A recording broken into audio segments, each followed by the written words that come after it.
ఇదే కదా నీ కథ ముగింపులేనిదై సదా సాగదా ఇదే కదా నీ కథ ముగింపులేనిదై సదా సాగదా నీ కంటి రెప్పలంచున మనస్సు నిండి పొంగిన ఓ నీటి బిందువే కదా నువ్వు వెతుకుతున్న సంపద ఒక్కొక్క జ్ఞాపకానికి 100 ఏళ్ల ఆయువుందిగా ఇంకెన్ని ముందు వేచనో అవన్నీ వెతుకుతూ పదా మనుష్యులందు నీ కథ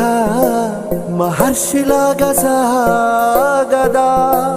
మనుష్యులందు నీ కథ మహర్షిలాగా సాగదా